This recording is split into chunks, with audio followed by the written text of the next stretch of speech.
I guess the cliché opening would be to tell you that I thought I had a good marriage and was blindsided by my wife's infidelity. The truth is that our marriage had been going downhill for some time. The shock was that my loving wife believed that I would be submissive to her demands and would allow her to humiliate me. For me, it comes down to people mistaking kindness and for weakness. Let me introduce myself and my wife and explain. My name is Kevin Stoffman, I'm 42 and married to Tammy. Tammy just turned 40. We've been married for 20 years with a 19-year-old daughter who is in her first year of college. Our marriage had been going stale for several years. Tammy had become distant and uninterested in our relationship. We still had intimacy, but it was diminishing.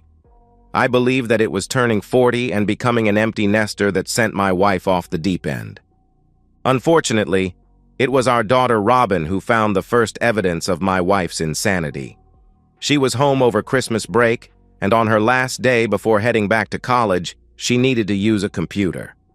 I was using mine, so I told her to grab the spare one in our closet. I didn't think it had been used since my wife got a new computer for her birthday some months ago. 30 minutes after I gave the computer to Robin, she came storming into my office. "Dad, what kind of kinky stuff are you into?" I looked at her puzzled. "I mean all the adult videos you've been looking at, and what's up with all the holding crap?" Robin put the computer in front of me, showing me an untitled folder with a ton of videos. "I looked a few and they are all that kinky videos. I can't believe you are into that stuff." "How do you know about that? You're only 19, I asked. "Come on, Dad, I'm not a baby. When did you get into this stuff?"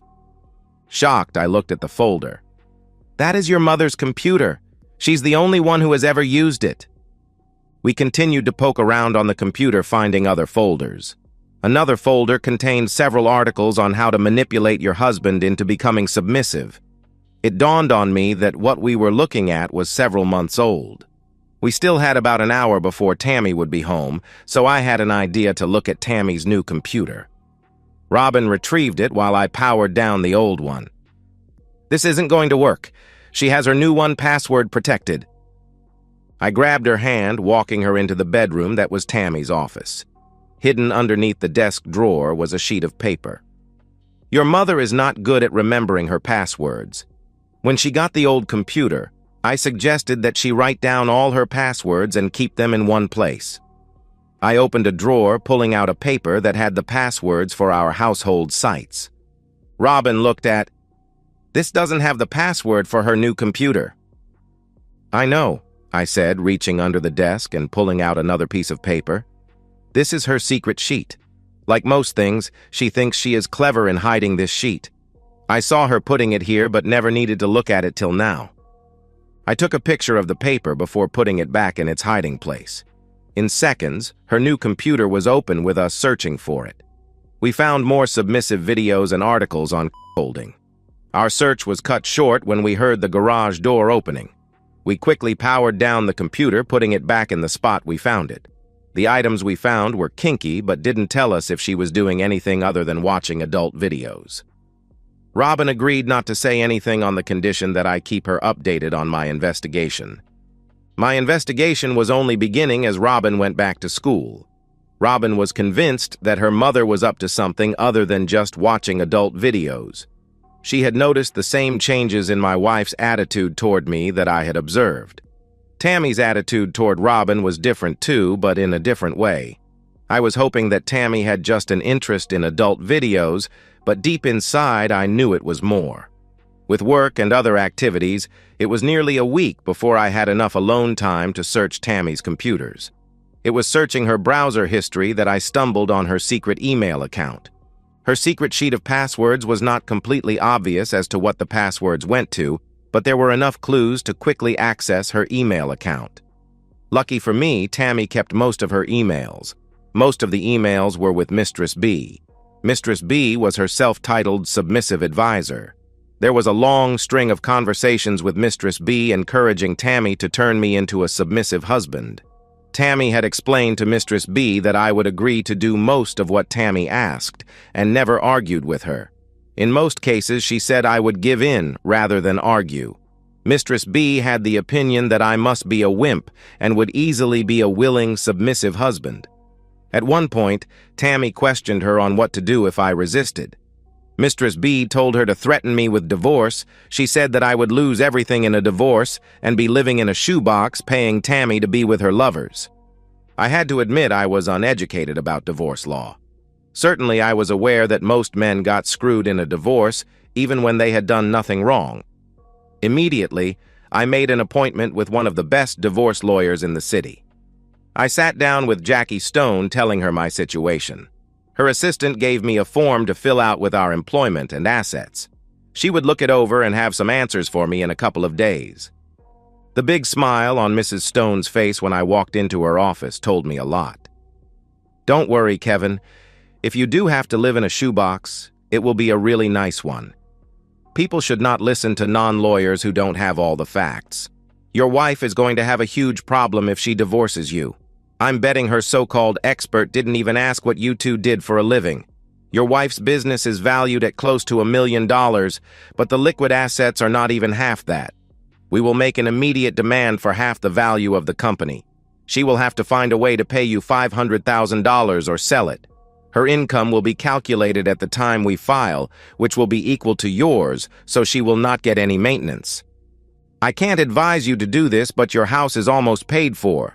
A large home equity loan put in a trust for Robin's college expenses would shelter that money away from your wife. You both have essentially the same amounts in your retirement funds, so that will be a push. If you decide divorce is the option, we can do this. Is there any advantage to filing on the grounds of adultery? I asked. Not in the division of assets, but we might be able to use the evidence you are collecting to force her into a favorable settlement. I think it would hurt her business if her activities went public. Mrs. Stone agreed to prepare the paperwork and wait for my signal to have her served. We didn't have evidence of adultery other than the emails, but it looked like she was going there. We could use the time to shelter additional money from Tammy's grasp. I updated Robin on what I found and what the divorce lawyer said. You think she's going to try to turn you into a submissive husband? That cheating woman? She can't really think you would go along with that. It's partly my fault. I give her everything she wants. I should stop it now, I replied. Wait, Dad, maybe you should play along. Do you really think she will stop if you put your foot down? She will just hide it. Play along and draw her into a trap. Oh, I like that, I replied. I continued to watch Tammy's secret email account. Mistress B instructed Tammy to cut me off from intimacy and be more demanding I do most of the household chores. Tammy was to gauge my response to her being nastier and demanding of me. Tammy was supposed to tell me that if I did just as she instructed, I would be rewarded with intimacy. Mistress B told her to always find faults with my work and to withhold intimacy. My compliance would be the signal that I was ready to be her wimp husband. I thought about standing up to her, but Mistress B told her that if I didn't go along, then she would change plans and humiliate me secretly. Just as Robin suggested, I played along with her plan. I played my part well as the dominant male. I sheepishly did just as I was told. I was so angry with her that I was happy not to have intimacy with Tammy, but acted disappointed when she withheld intimacy. I knew the end was coming near when I read an email that Tammy told Mistress B that she had found her bull. He was a salesman for one of the suppliers of her business. Mistress B told Tammy that she should sample her new bull before springing the plan on me. I had been holding out hope that Tammy would come to her senses before she committed adultery. My blood boiled when I read an email a week after Tammy said she had found her bull. It was to Mistress B. I've experienced my partner in every way. I'm ready to make my husband submissive. Finding the bull's identity was easy. There were a couple of new emails from Stephen Rose. He was thanking Tammy for a great night of intimacy. The last email, dated yesterday, was telling Tammy how much he was looking forward to putting me in my place. He had thought it over, and Steve said that he was excited to humiliate me, and he wanted me, to pleasure him. With some quick research, I found out all I could about Stephen Rose. It was hard to believe he was going to be my bull. I thought a bull was supposed to be an imposing figure of a man. If I had the right Stephen Rose, and I knew I did, this man was 5 foot 10 inches, about 180 pounds. I'm just over 6 foot tall at 200 pounds. True, he was 10 years younger than me, but from the pictures I saw, I could take him on my worst day. Steve was a salesman who was a supplier for Tammy's business, and he was married with 2 small children. I felt sorry for what was about to happen to his family. I watched their email for the next 2 weeks. Steve was kind enough to take a few POV photos of my wife with him. I'm sure he didn't realize that he had sent me the evidence I needed to prove my wife's adultery and ruin his own marriage. The email finally came. Tammy emailed Mistress B that she was ready to take out her plan. She thought I was ready and her bull was on board. Friday night was going to be the night. Tammy was going to spring her new rules on me before Steve came over to her. Her divorce threat was going to be used if I didn't immediately agree. Tammy even told Mistress B that she had a special gift for me to put me in my place. Mistress B, based on my compliance with all her previous demeaning acts, assured Tammy that I would comply. I had 3 days to prepare when I learned of the plan. My lawyer had the final draft of the divorce papers ready and gave me a copy. I had already obtained an email address and phone number for Steve's wife. Robin was shocked when I told her the details of her mother's plan, but she loved how I was going to respond. Robin would be on standby to do her part in my plan. Tammy was seated at the kitchen table when I walked in. She was looking a little nervous. I switched on the digital recorder I had in my pocket when she spoke up. "Kevin, sit down. I need to talk to you about something." I tried not to smirk. "Can I change first?" She got in her authoritative voice. "No, you're going to sit down and listen. You are not going to interrupt." I sat in the chair, putting my briefcase next to me before nodding to her. "We are going to have some changes here, and you will have to accept them. First thing, I'm going to be taking on a lover. He is coming over tonight to have intimacy with me. Your participation will be limited to cleaning me up and getting him ready to go again after he has had intimacy with me. You will continue to do the chores around the house and do whatever I tell you to do." Tammy paused, so I jumped in. "Is that it?" I asked. "No. I have a little present that you will start wearing.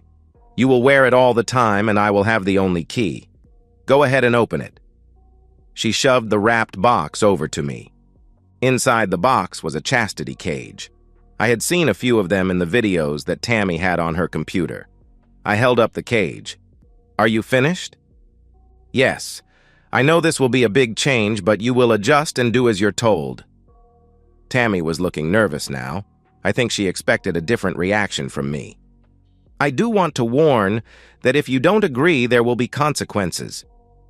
I could help it, but I let out a little chuckle. "Now are you done?" Tammy nodded. "Aren't you supposed to tell me that if I don't comply, you will divorce me and I'm going to live in a shoebox?" "Well, yes, those are some of the consequences, so you better just go along." Her voice was shaking a little and a little less authoritative. I pulled out my cell phone, sending the pre-planned email to Steve's wife, then hitting Robin's number. "Yeah, honey. She laid the law down to me. You won't believe it, but she just gave me a chastity cage to wear." Tammy tried to regain control. "Put the phone down. Who the hell were you talking to?" I looked at her with a snarl. "I better let you go, honey. I have to take care of this." Putting the phone down on the table, I looked up at my wife before slamming my hand down with a loud thud. "Never interrupt me when I'm talking to my daughter," I said in a calm but firm voice. Tammy stood there speechless. "Good. I have your attention. Let's recap what you have just said to me. If I have this straight, your plan is to have some guy come to our house tonight to be intimate with you. I'm supposed to watch you. I assume that this will continue with me being your faithful c***old. Oh yes, I'm supposed to wear this cage that only you have the key. The final kicker. If I don't go along, you will divorce me, taking me for everything I've worked for and have me live in a shoebox. Is that about right?" Tammy got a little of her confidence back, thinking things were still going her way. "Yes, that is exactly how it is going to be." I picked up my briefcase, sitting it on the table before opening it. "Tammy, pull out your phone and call Steve." Her confidence was eroding quickly. "What? Who is Steve?" I grabbed the phone from her hand, punching her code to open it. Just as quickly, I hit Steve's number from her contacts, putting him on speaker. "You know Steve, your bull." Steve answered on the first ring. "Hey, baby. How did the wimp take it? Is he ready?" "Sorry, Steve, but this isn't baby. This is the wimp. I need to ask you a few questions, Steve. When you started with my wife, did you tell her you were married with 2 small kids? From my wife's reaction, I guess you didn't. More importantly, did you tell your wife that you were going to spend the evening with my wife? By your silence, I guess not. Don't worry, I took care of that for you. I'm sure she will take it very well, and I really appreciate the pictures of you and my wife. I'm sure your wife will be able to use them in her divorce. I know I will use them in mine." "You son of a blip, I'll kill you," Steve answered angrily. "Oh my, that sounds like a threat to do serious physical injury to me." I reached into my briefcase, pulling out my handgun. Tammy shrieked when she saw it. "Tammy, be quiet now. I'm talking to your bull. Steve, are you familiar with guns?" I pulled the slide back on my gun. "If you are not familiar, that was the sound of a .45 caliber handgun having a round chambered. I've recently wondered what a .45 caliber bullet would do to a man. If you show up at my door, we will both find out." After a few moments of silence, I looked at Tammy, who was starting to panic. "Damn, I think he hung up. I didn't even get to tell him that I also sent some of his emails to his employer. Did you know that they have a strict rule against having intimacy with their clients? Sit down, Tammy, you were right earlier. We have some things to talk about." Picking up the cage, I looked at it closely. It was a small. I tossed it to her. "Really a small? A goddamn small? There is no way I would fit in here, you know that. That is just one of the many miscalculations you've made, my dear wife. Did you really think I was going to accept all this stuff?" Tammy started to stammer. Pulling out a folder from my briefcase, I slid it across the table. "What is this?" she asked, looking about to cry. "It is a petition for divorce. My lawyer, a woman who actually went to law school, wanted me to tell you that you should never take legal advice from an internet woman. Let me give you the highlights. First, you aren't going to take everything from me, and no, I'm not going to live in a shoebox. Let's start with our assets. I'm sure your internet woman told you that you would get everything. That's wrong. We live in a 50-50 state. That means each of us is entitled to half of the assets of our marriage. Did you tell your advisor that you owned a successful business? No, I didn't think so. You will notice that I am demanding half of the business that you built during our marriage. Now, I remember that last evaluation for that loan you got valued the company at $1 million. I am demanding $500,000 cash in the divorce." Tammy started to stammer. "But you know that valuation was only to secure the loan. You know my company doesn't have those kinds of assets." "Oh my, you might have to sell your business. Second thing, I'm not asking for maintenance. Lucky for you, your reported salary from the company along with the company benefits you've been receiving are equal to my current salary." "What? You make more than I do and you know it," she replied. "There you go again, listening to some internet woman. You see, your salary is calculated using what you receive from your company along with the benefits like a car, trips, and whatnot. A shame you will have to sell it to pay off your debt to me." "You son of a blip, you planned this," she replied. "No, let me stop you there. You planned this. I'm just reacting to your plans. How's your plan working so far?" Tammy was crying hard now. "I don't want a divorce. Isn't there a way we can work this out?" "Work this out? You are crazy. You intended to put me in a cage. I don't know what happened to cause you to lose your mind, but I'm done. Just so you know, I've known about your little plan. It just proves my point that you believe that kindness is a weakness, so I will fix that for you. I will no longer be kind to you. I will treat you as poorly as you have treated me." Tammy was crying. "Kevin, I'm sorry. I was looking for something new and got caught up in the excitement.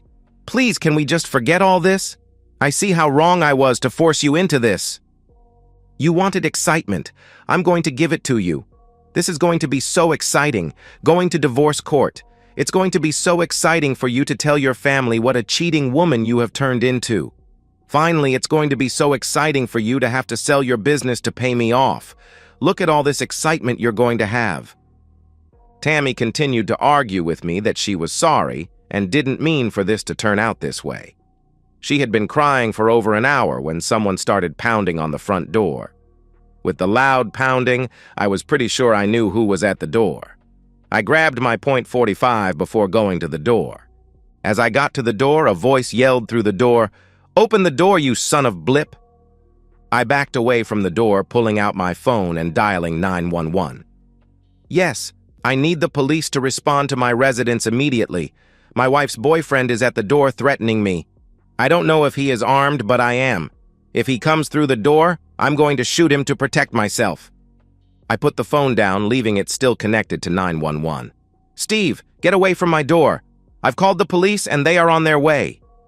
Steve was banging on the door harder now. The loud booms made clear he was trying to break in. "I'm going to kill you." I was tempted to unlock the deadbolt to let him break in and shoot him. Before I could do that, I heard the sirens coming down the street. Through the door, I could hear the police yelling at Steve to show his hands and step away from the door. When he didn't cooperate, I heard one of the officers announce, "Taser deployed." We found out later that Steve's wife lost it when she got my email running to her father. Her father lived next door, so he was there waiting when Steve drove up. Steve was barely able to escape with his life before he drove back to my door. I noticed large dents in the side of his car after he was arrested. They looked like baseball bat dents. Too bad his father-in-law didn't catch him before tried to break into our house with a gun, might have saved him jail time. The incident with Steve helped me get a restraining order against Steve, though I wouldn't need it till he got out of jail. I threatened Tammy with a restraining order if she didn't move out. I knew that no judge would grant it, but she didn't. Tammy moved in with her parents kicking and screaming the whole time. She kept wanting to talk, saying that she didn't want a divorce. Tammy got a lawyer who insisted on a face-to-face meeting to work out the details of the divorce. Mrs. Stone told me to be ready for her to attack everything in the divorce petition, as the lawyer she hired was, in Mrs. Stone's words, a real scumbag. While he would talk loudly, she said he wasn't very bright. I was not to let him intimidate me. As expected, Tammy and her lawyer tried to talk me out of the divorce. She tried acting all sweet and innocent. "Honey, this was all a big mistake. I thought this would enhance our marriage. You have to believe me that Steve and I never had intimacy. I didn't cheat on you." I just stared back at her, not saying a word. Her sleazy lawyer spoke up.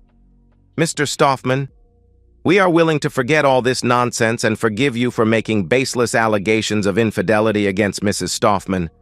But if you insist on proceeding, we will be countersuing for slandering Mrs. Stoffman's good name." I laughed, looking at my lawyer. "You said they would try this?" Mrs. Stone opened one of the folders and slid several pictures to Tammy and her lawyer. "I think these will prove differently. This shows you pleasuring him. I guess that isn't cheating. This one shows him with you from behind. I guess you could say that isn't you, but I'd know that back anywhere, including that little mole on your butt cheek. Oh, here's one of you riding. Steve takes nice photos, doesn't he? Did my future ex-wife forget to tell you I have these pictures thanks to her would-be bull?" I paused, then looked right at Tammy. "I'm not stopping the divorce. You can fight all you want, but I'm done with you." I pushed another photo to her lawyer. "Here's a picture of the cage she wanted to put. No, I will not forget or forgive." Tammy and her lawyer started whispering. It was apparent that Tammy had not told him that Steve had taken pictures of them. Things were getting heated, but all I could make out was Tammy telling him, "He said he had pictures, but I didn't believe him. I had my eyes closed. I wasn't watching him while he was with me." Mrs. Stone suggested we take a break for the lawyers to confer with their clients. Mrs. Stone and I laughed as we left the room. When we returned, Tammy had a different look on her face. The sweet and innocent look was gone. Her lawyer stated, We are going to demand counseling. Mrs. Stone had told me to expect that. I told her I could sit through how many sessions they could throw at me. In the event, we can't convince you to end this after counseling. We need to talk about the division of assets. Your plan for splitting assets is completely unacceptable. Tammy's lawyer pulled out the folder containing our property division. Your demand for $500,000 for Mrs. Stoffman's company is absurd. We need to have an independent evaluation of the business before any numbers are discussed. You know, my company is worth maybe half that, Tammy said, looking at me. My lawyer looked over to me with a grin. She opened a folder, pushing a stapled stack to Tammy. Mrs. Stoffman, I think you will recognize this document as a loan application for your business. If you will look at the last page, you will find your signature and a paragraph that you were signing under penalty of perjury. You mailed this to the bank after it was notarized. You verified that the worth of your business was just over $1 million. Based upon this application that you signed, the bank gave you a loan. If you are now saying that the value of your company that you put on this application was not true, that is very troubling. Not only would you be admitting to perjury, but because you used the postal service, you have committed mail fraud. I know your attorney does not specialize in criminal law, but I'm sure he knows that the feds take mail fraud very seriously. Well, Tammy, maybe it is you who will be in a cage, I said, laughing. Tammy went pale, turning to her attorney. They argued for a few moments when her attorney announced the meeting was over. A week later, I was shocked to find Tammy standing on my doorstep. Tammy looked rough. Her hair was a mess, and her eyes looked like she hadn't slept in days. Please, Kevin, we need to talk. I opened the door for her. Didn't we do that the night you planned on making me a wimp husband? I led her to the kitchen table. It all went down. What do you want to talk about, Tammy? I can't do this, Kevin. I was wrong and stupid. I'm losing everything, including my mind. Robin won't talk to me. Every time I call her, she says I'm a cheating woman and hangs up. I'm going to lose my business, and you're trying to put me in jail. My parents are angry at me. I heard my dad telling Mom that I was a cheating woman and wanted me out of the house. Steve's wife came by my parents' house telling my mom she was going to kick my back. Sounds to me like you are getting just what you deserved. Isn't it exciting? I asked. Tears were streaming down her face. You really wouldn't put me in jail, would you? It's not me who will put you in jail. Like all things, your actions will put you there. Wasn't it you who was going to put me in a cage? Seems like the key is in the other hand now. I can't understand how you ever thought I would accept that. I'm sorry. I got caught up in the excitement of what I was seeing online. That woman told me you would enjoy it. She said the fact you took on the household chores and didn't complain signaled that you liked being dominated, Tammy answered. Or maybe that I'm a nice guy who wanted to make his wife happy. Tammy, we're wasting our time. I'm not backing down. I would hate for you to take my compliance as a sign that I wanted to be a wimp. I suggest that you drop the demand that we have counseling and you find a buyer for your business. She fired her attorney and hired one less sleazy. The new attorney told her she was in a losing battle. He advised her to cut her losses. 2 months later, we were back in the same conference room at my lawyer's firm. Tammy looked as bad as she did when she showed up at my house. She looked completely defeated when she walked into the conference room. Mrs. Stone told me that Tammy had a contract to sell her business. After paying off her loans, she would clear only about $400,000. Their initial offer was for half. We rejected that offer and started off wanting it all. The meeting was to finalize the financial details of the divorce. Tammy's lawyer cleared his throat, pushing a folder to my lawyer. My client agrees to your latest settlement offer. Mr. Stoffman will have sole title to the marital house. Each party will retain their respective retirement accounts. The bank accounts were split 50-50 and will stay that way. The final item is Mrs. Stoffman's business. There is a contract on the business for $400,000. Once Mrs. Stoffman receives the funds, Mr. Stoffman will receive a check for $320,000. I'm assuming that we don't need to put Mr. Stoffman's agreement not to bring up the unpleasantries of that loan paperwork in the settlement agreement. Mrs. Stone stood up. No, I don't think you want that in writing anywhere. All we need to do now is file the signed divorce papers with this settlement. I think we are done here." I felt a little sorry for Tammy as the tears were running down her face. She looked up at me. "Can we have just a few minutes to talk?" I looked at Mrs. Stone, giving her a little wave that I would agree to talking. The other walked out of the room, leaving us alone. "I'm so sorry, Kevin. I know that I have no chance of winning back your trust, but can you please help me with Robin? Our daughter won't have a civil conversation with me and won't agree to meet with me. When we do talk, she calls me horrible names." "What did you expect? Did you think she would support you putting me in a cage and taking on other men to have intimacy with? There is nothing I can do to change her mind. You will have to work this out yourself." Tammy put her head down, shuffling out of the conference room. I so wanted to ask her how she was handling all the excitement she brought on herself, but that would be piling on. I had done enough.